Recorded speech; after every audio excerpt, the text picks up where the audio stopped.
Back here at the Function House, live from Redhook, kicking off another show. Mike Gentile, Anthony Vitale.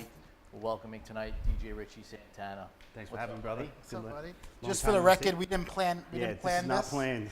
So I haven't spoke to him in a while. Black t-shirt night. And camel night. So, have you been to Redhook at all? Yeah, actually once in a while. Yeah. Peter lives not too far from here, so Peter's in always Carroll good. Gardens, right? Yeah, but we always come to the Fonties every once in a while. Nice. Gotta make my trip there. Yeah. I try to stay away from that. It's maybe once a month. Little potato Belly. night. The belly. So- Welcome, man. We're happy excited to have you on the show. Yeah, I'm happy to be here, man. I didn't know it was like this. You guys, you're doing it proper over here. It's pretty professional, Yeah, right? yeah. Yeah, it's a lot of hard work. So what's up, man? Tell us what's going on in the life of Richie Santana. Making music still, touring, DJing. You were just away somewhere, right? Yeah, I was just came back from Japan. Played at WOM in Tokyo. Amazing spot. Tokyo. You've been there. Yeah, you've been there a lot, also. Yeah, I played like 6-7 times there, and you just feel like you're home. It feels like New York in a way, Yeah. except you're very far away. Very responsive crowds, right? Responsive crowd. The people are so respectful. The clubs are top notch. And they host you like. Yeah, there's like some no places other. that they take really good care of Yeah. you. That's like they take really good care of Yeah. you. So in like Tokyo. superstar celebrities. Yeah. Yeah, they're just super respectful. I mean, the whole culture and everything over there is just it's amazing. It really is. And do you find yourself playing like in terms of music? Are you playing your normal stuff, or you change it up out there? How does Yeah, that I work? mean, the Japanese really they know what you're doing. They're really on top of the DJs, whether it be hip hop, whether it be EDM or techno. They know what they're getting when they're booking you. So, yeah, you can just pretty much do your thing. So it's no holding back. Okay. And generally, how long are your sets down there when you're playing? Usually like 3 hours, 4 hour sets. So it's pretty decent. Slot time. Well, that's cool. So you get some time to actually control. Yeah, It's yeah. not like an hour set in and out, jumping to different clubs. I honestly I hate playing 1 hour sets. It's just like it's no point to Yep. it. Especially with house music. Yeah. Hip hop music, you go in, you just can play do an the- hour set, Yeah. and Play the hits. yeah, exactly. That's So cool. you just played on Sunday night, right? Yeah. Out in Headliners in New Jersey. Yeah, I'm still recovering. Digging in Still the crates. recovering. So you have a party that you do a lot called Digging in the Crates. Yeah, we've been doing this party for over 10 years now, and it just it pretty much started as as the music has been getting so much more serious. You kind of want to relive the days where the music was fun and not so serious, where you could sing along with it, and not be afraid to that's corny or So whatever. let's name some of these records that you play on in Digging in the Crates party. Let's shout some people out, name some records. Yeah, well, obviously, during that time coming up, I would say I usually start with. I'm an old guy, so depending on the day, like this time I didn't, but sometimes I'll play freestyle in the beginning, and then I'll get into like old classic house, like anything by Masters at Work.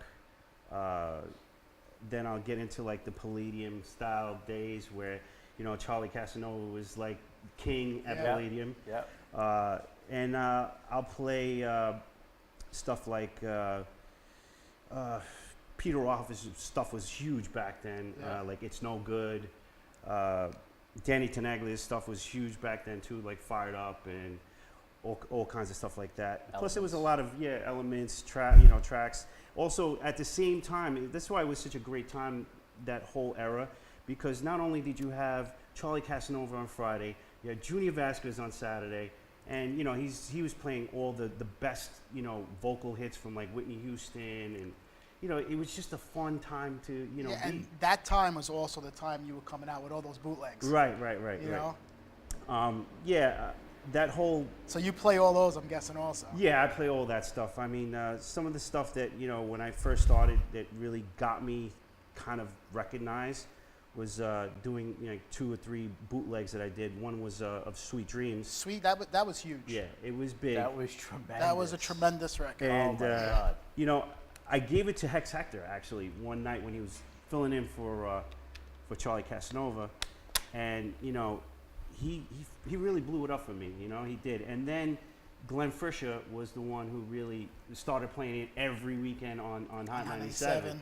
You know, and that kind of got me, you know, my name out there and stuff. And then I started doing some more bootlegs, and that carried my name a little bit further. You know, the conversation and somebody watching me on the other side. Record, Conversation.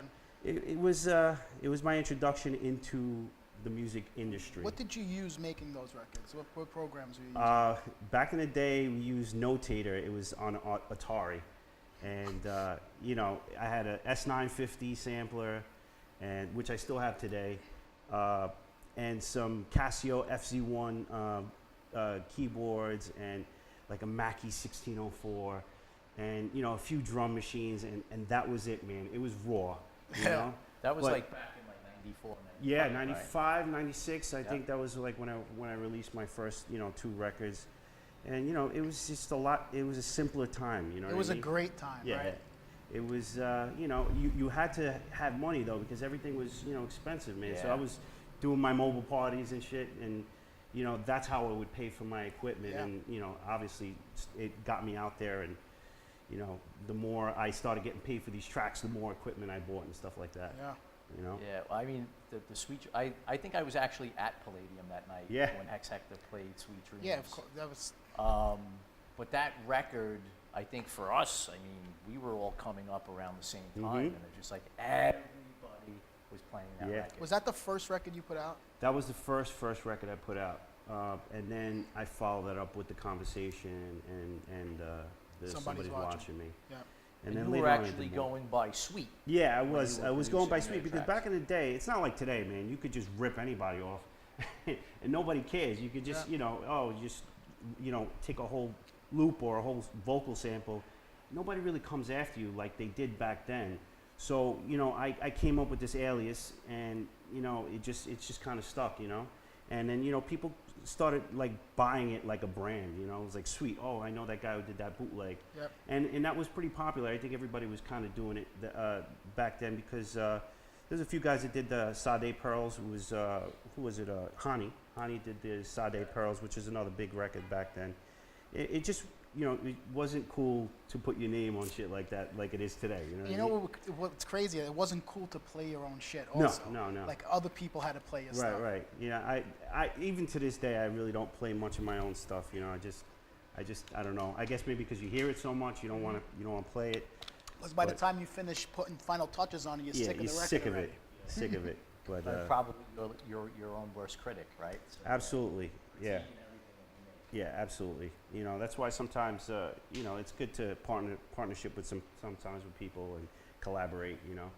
Just makes things a little smoother, a little easier sometimes. Sure. So who are some of the people that you're working with and collaborating with?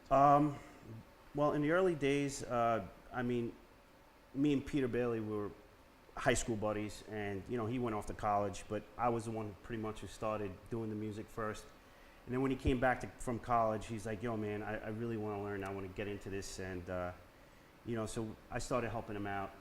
And You just came up with Mind Control. yeah, you know, that was a little bit later on, but we started doing some stuff together. Some of my earlier mentors, though, was Anthony Acid and Brutal Bill. And they were pretty much already, you know, playing at Limelight and all this. And they pretty much helped me, you know, a lot. I used to sit in their studio for hours and just watching them, you know what I mean? So, And I so learned how a did lot. you get the DJ bug and the production and the producing bug? You know what? I have a lot of musical background in my family. My uncles were in Latin bands in the 70s, and they always had equipment, you know?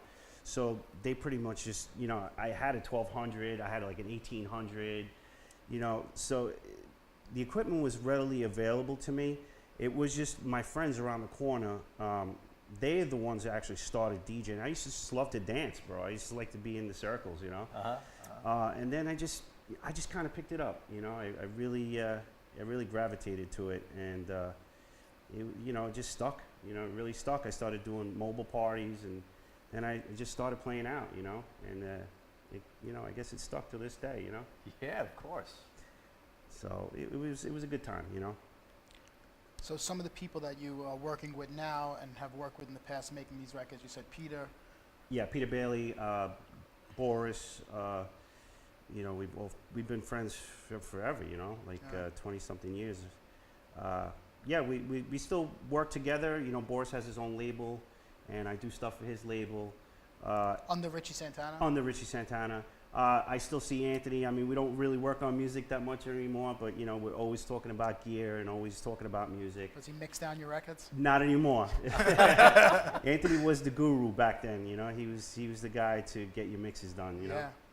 There's And, still a lot of guys who are going to him. Yeah, Like, yeah. like guys that we had on the show, like Moody. Moody, A lot of people. Yeah, he's got a knack for it. He's always had it. You know, it's a hard thing. I'm still learning to this day. You know, how to mix down properly and how to, you know, master my own stuff. It's just it takes a long time. You know, your ears got to really develop to it, and you know, you're constantly learning. Yeah. You know. So you and Peter were working a lot together. Now basically, guys, you separated. You're going solo, and he's on his solo. Yeah, I mean, I think you know, we did the whole Mind Control thing for a long time, it was never really intended to be a partnership. It was like a party, fun type of thing, and you know, it just stuck. It really worked. We had the Pasha residency. We played, you know, all over the world together. Almost like 17 countries. We, you know, played together. That's great. Traveling, and you know, I would say in the last 2 years, you know, life, you know, happens, and you get married, you have kids, and you know, he moved to Brooklyn, so you know, it just, you know, kind of separated its way, and you know, you don't have as much time as you do, you know, and you have to, I guess that's part of the problem, you know. But like now we actually just started working on a new project for this label in Japan, so we're gonna do an EP together again, and you know, it should be good. It's cool. fun, you know, to get back into it, but you know, for 2 years, it's been good though, because it allowed me to get back into music myself, and you know, I got that desire to make music again, you know. When did you? I mean, you've been at this for a long time. Yeah. And you know, like a lot of guys who came up during the time when you came up, you know, so many guys like sort of, you know, disappeared. Yeah. And you're still here, right? So that means something. And you know, so when did you like feel like, you know, like when did you know, like, this is what I'm gonna do, and this is what I want to focus on, and this is, you know, I'm gonna go full force? You know, I think after high school, I just, you know, I was doing the mobile thing, and when I started doing those records, I just saw it, you know, like, I'm like, you know, this is what I want to do, and in the little time that I did it, I saw how much more exposure I got from music, and I think that's a difference with, you know, a lot of the older guys that, you know, just stuck to DJing, and I pretty much was more involved in the music, and I think that's what carried me over for, you know, so many years, is that, you know, doing the music completely helps, because, you know, today without making music, you don't really have anything anymore. You know, it's pretty much your resume for everything and how people look at you on social media. So it's super important just to constantly be doing music. So I think that, you know, it helped in a way, you know, to prolong my career.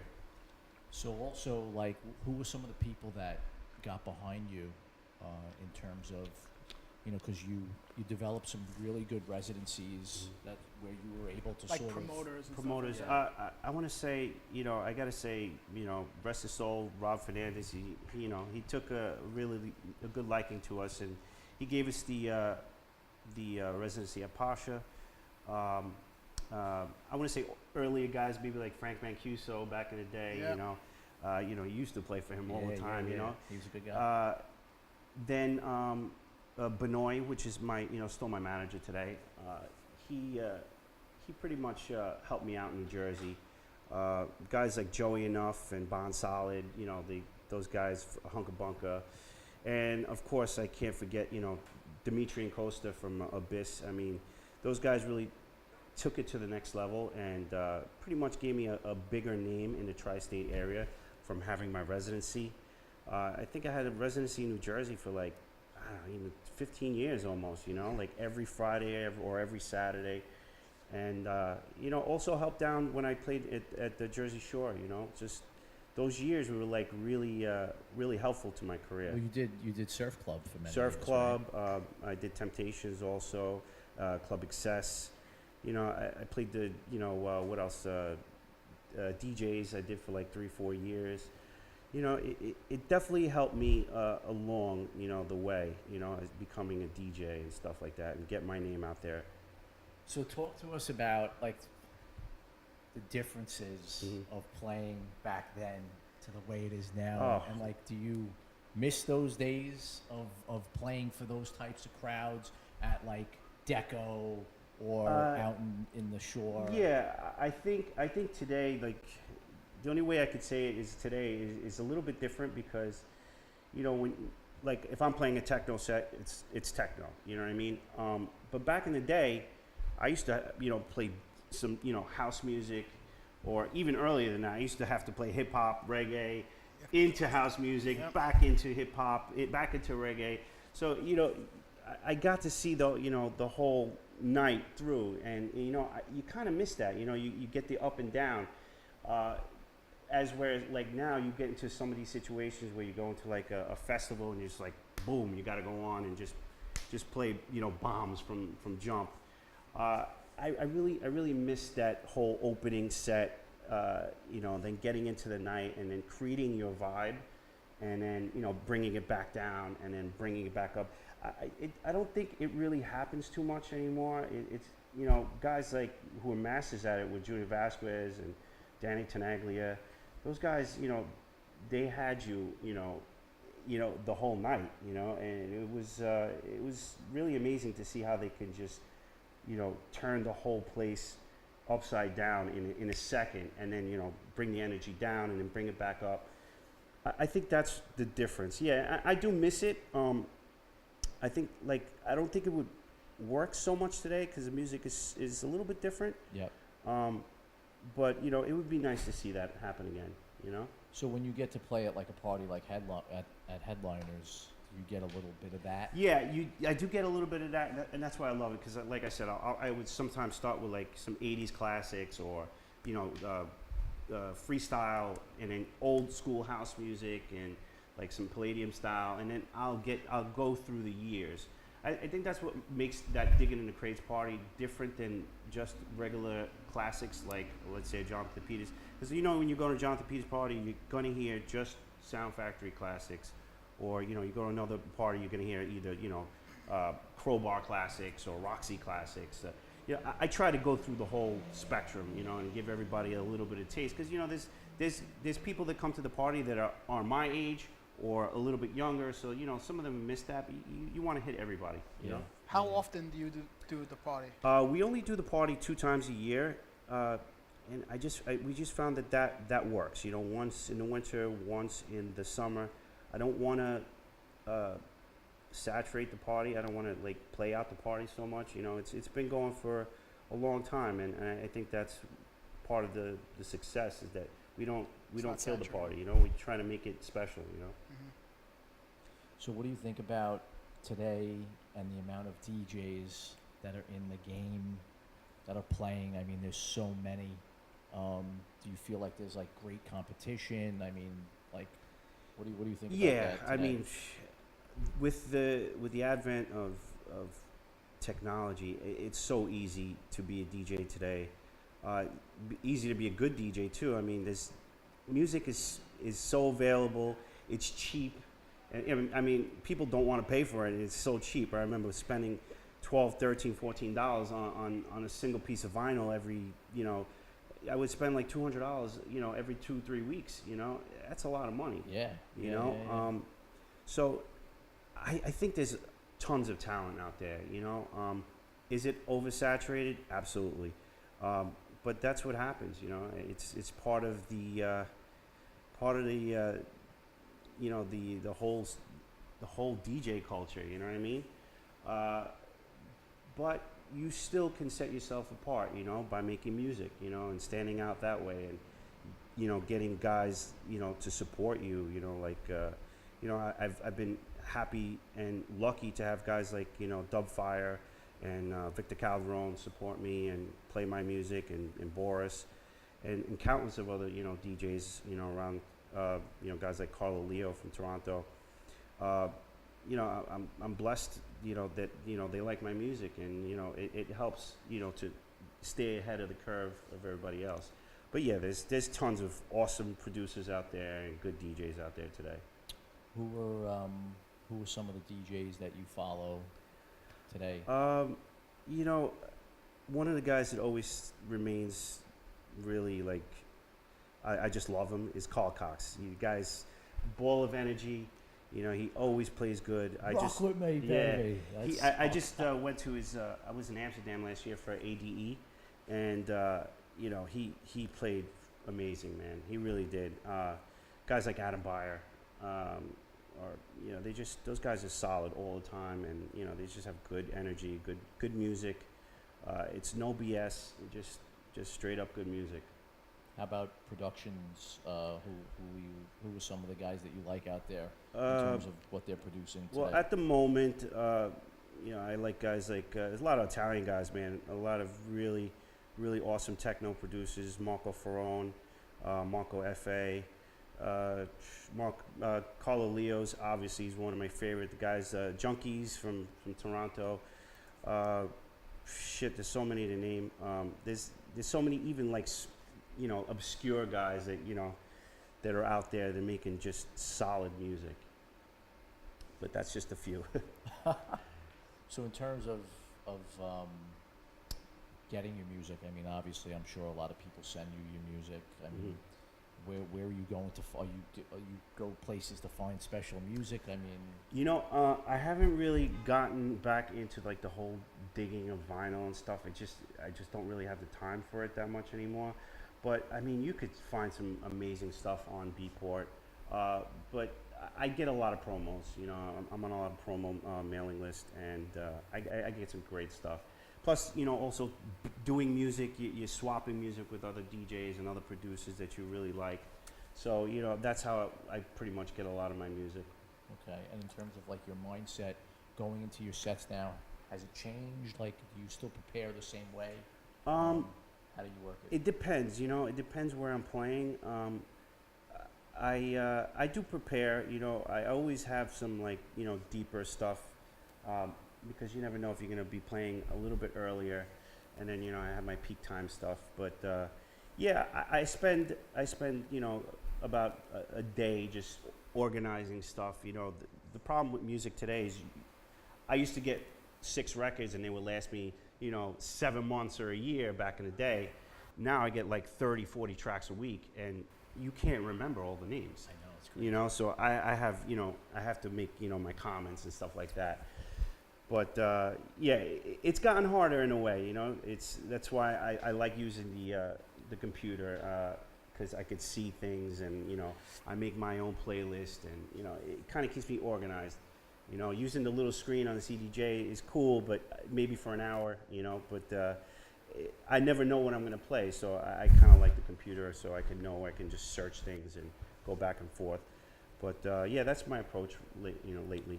So what was your most memorable moment? Well, besides having my son, that honestly, I gotta say, it's definitely my most memorable moment. And not only because I had my son, it's because he definitely inspired me again. He just lights that fire under your ass again, like, yo, you gotta work. You gotta make this shit happen, you know what I mean?